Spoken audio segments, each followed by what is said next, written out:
What's good, Nobbyockies? Welcome back to Game Rebooted. Today's video is the top 10 most disappointing games ever. Now, there are a few rules for this list.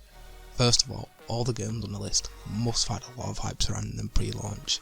Like, you had to be so excited for the game you couldn't wait, you're counting down the days, it's amazing, it's coming out soon. And as soon as you play it, it makes you want to snap the disc up, throw out your hard drive, set your console on fire, and move to a different country. Then it gets to appear on this list. And if a game was disappointing when it was first released, but then saved with DLC or patches, it will not appear on this list. Same as if they were just disappointing due to bugs or glitches, because as I said, they can get glitched. Mass Effect and Cyberpunk are good examples of this, pretty much. So you won't be seeing those two on this list because, in my opinion, they're both good games.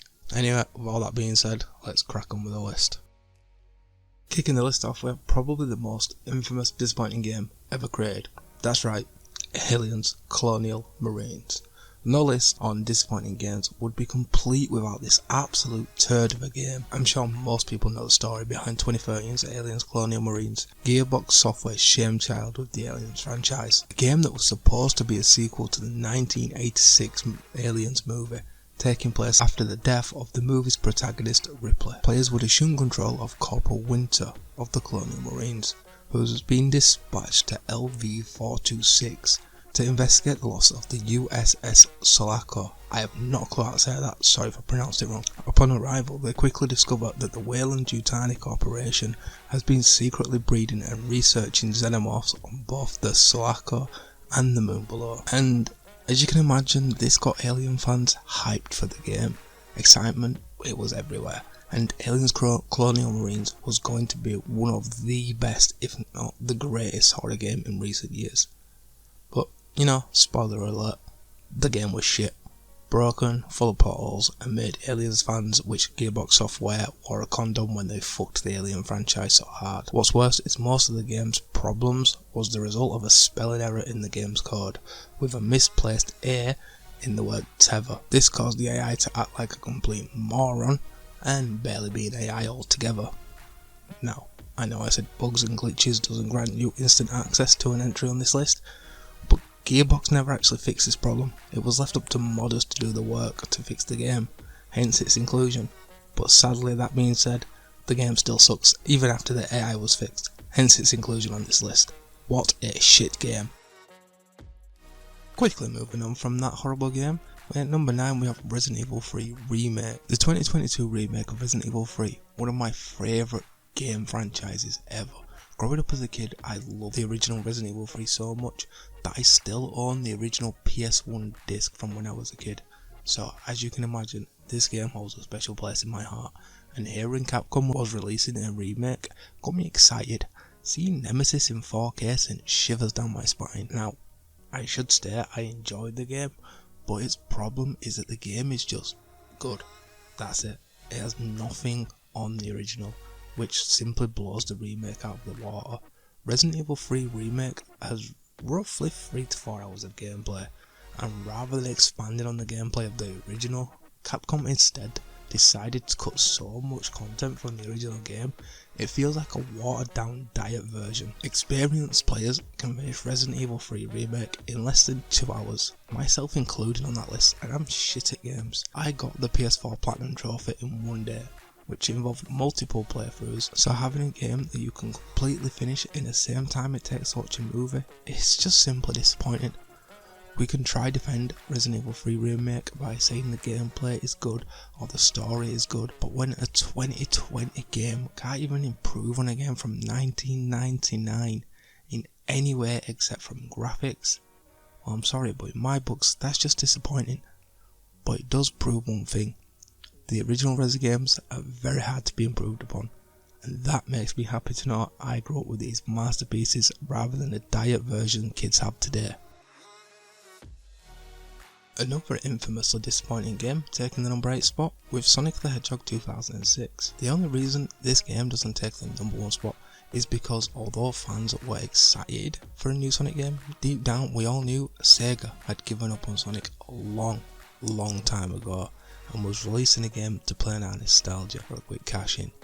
The original Sonic games are a beloved series that many adults my age grew up loving.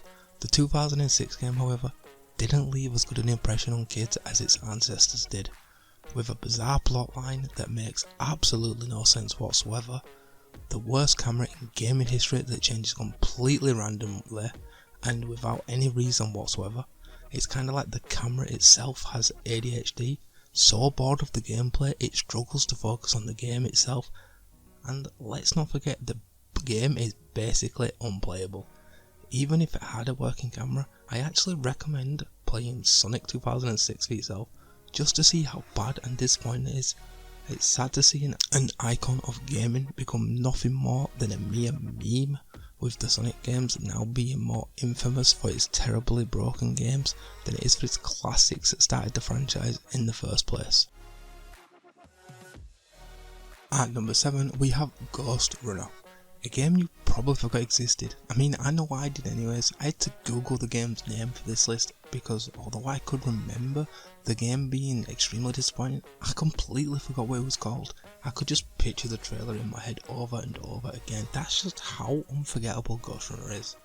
We were promised this beautifully thrilling parkour game that would show us what next level gaming was all about. Fast fluid movement, stunning graphics, unique gameplay. Well, they lied. What we got instead was linear boring levels, clumsy and dull combat, repetitive environments that push you to sleep rather than wanting you to explore more of the game levels, and let's not forget that it's almost completely unplayable on consoles. Rarely do you get more than 30 FPS, which obviously hinders and affects gameplay.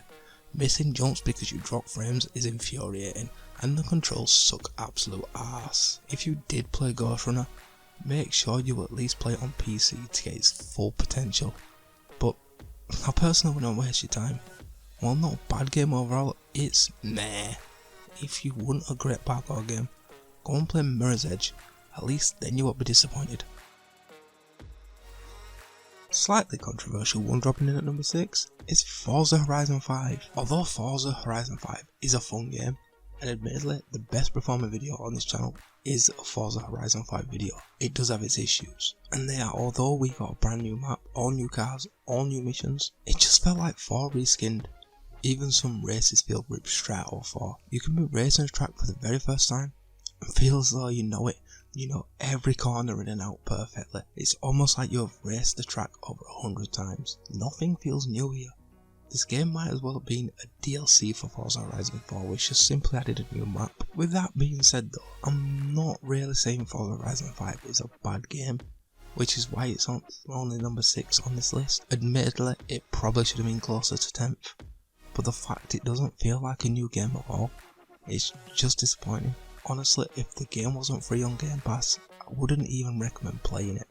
I'd tell you to stick to Forza Horizon 4. That's the reason it comes number 6 here, because when it cannot improve upon its predecessor, and it just feels like a watered down DLC for the predecessor, then it's disappointing. I love Forza, but 5 really disappointed me.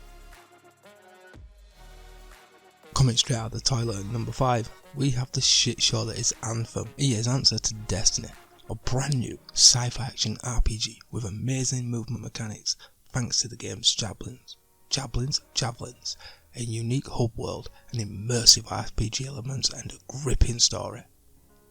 Well, that's what we got promised anyways. Instead, what we got was a buggy, repetitive, slow-paced pile of garbage with a story so boring they use it to cure insomnia.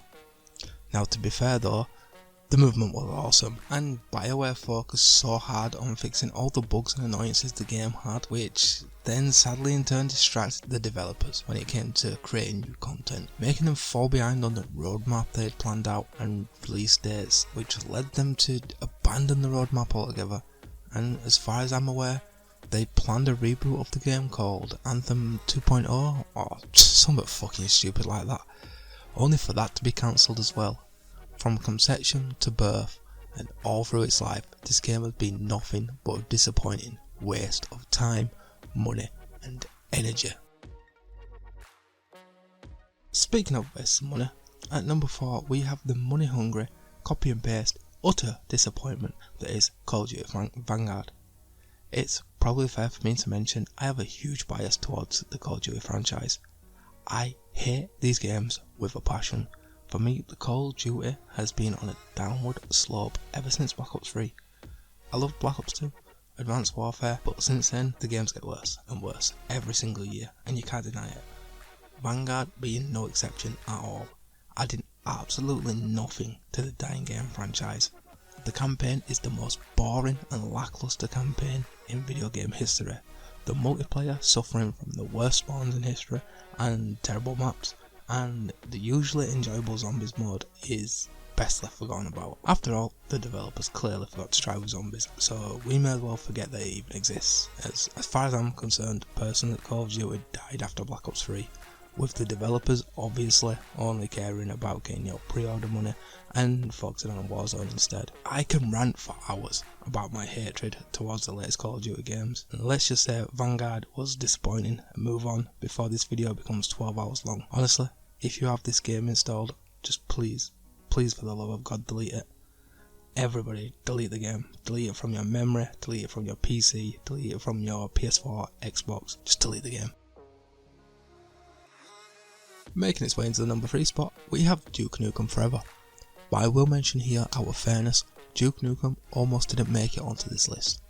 My original script had No Man's Sky at the number 3 spot, but it was saved due to my rule stating that if a game has been saved via patches, DLC or updates, and although I personally didn't enjoy No Man's Sky and it was the biggest disappointment ever at launch, thankfully they managed to save the game and people love it now even if I don't.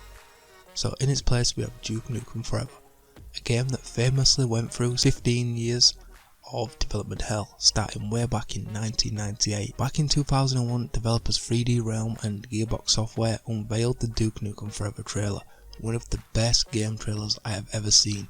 Even 21 years later, it's just as impressive. Too bad the same cannot be said for the game itself. Full of sexism, toilet humour that falls flat, gameplay that makes the Nokia game Snake seem advanced. After 15 years of development, you at least expect a well written and gripping story. Nope. Like the Duke's jokes, the story is full of shit, so it more than deserves its spot on this list, way more than No Man's Sky ever did. Coming in second place is Mighty No. 9, a tale of Kickstarter failure. With backers raising almost $4 million back in 2017, Mighty No. 9 was designed as a spiritual successor to the Mega Man series, and featured a similarly cute and robotic protagonist.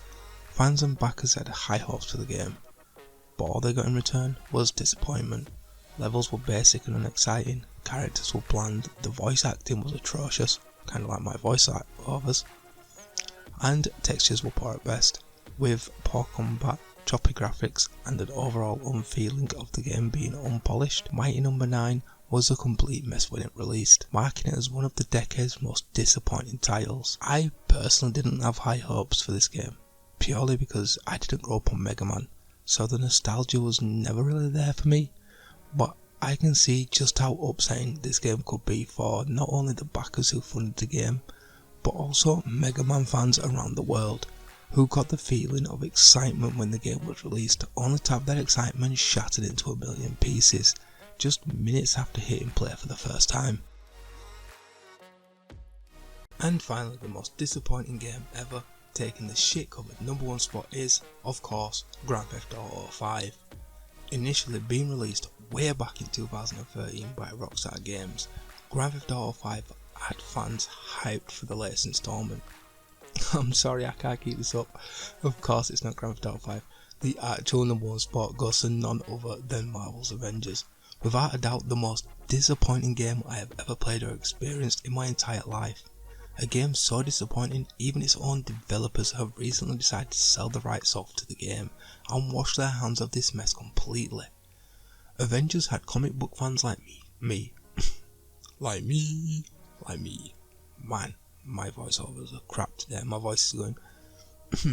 Anyway, had comic book fans so hyped with promise of a thrilling story, a huge character list, vast open worlds we could explore, unique loot and upgrade system, as well as being able to do all this with a friend.